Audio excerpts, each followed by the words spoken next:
School টুলে যায়, master বাড়িতে যা, তো প্রায় সময় হেরে দেখলে ভবাজ্য করে, মানুষের দিয়ে দিও হে কোয়া। তো সে আমার একদিনকে কইছে মা এরকম, আমি পাত্তা দিছি না কথাটারে, আমি বাদ দিয়ে জানছি তো তারা ফ্যামিলিটা এরকম, পাড়ার মানুষ এটা জানে কেমন রকম ফ্যামিলি।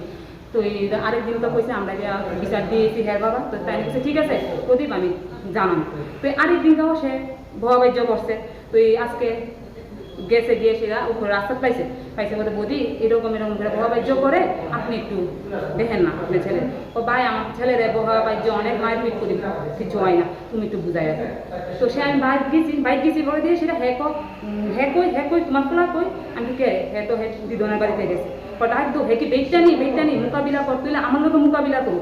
আমি কি রে তুই এরকম করে কথা বসছিলি না, আমি তুই বাড়ির যা, তোর লোকের কোনো কথা নাই, তোর গার্জিয়ানের লগে আমার কথা না, হের হইতো না, হের লগে আমরা মোকাবিলা করতে হবে। তাই আমি আমার হাজব্যান্ডে জানাইছি বলে আমরা গেছি, যাওয়ার মাত্র তুই স্যার আমার কিটা করছে, আমার আর হাজব্যান্ডের মায়ের শুরু করে দিছে, এখন দাও দিয়া কোপ দিছে, আর আমার এখানে ধ্যান না কিটা করছে। কে দাও দিয়ে কোপ দিছে?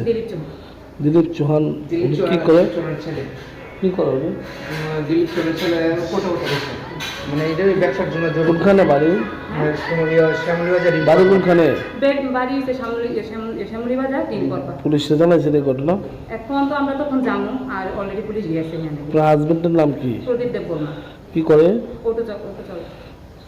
তুই এখন কি জানি যে ঘটনা? একটু বিচার চাই। কয়জনে মিললাম আসছে আপনারা? ওই তো তাইনের ছেলে আছে, তার 3 জন মিললে সেটা মারছে। 4 জনে আছে।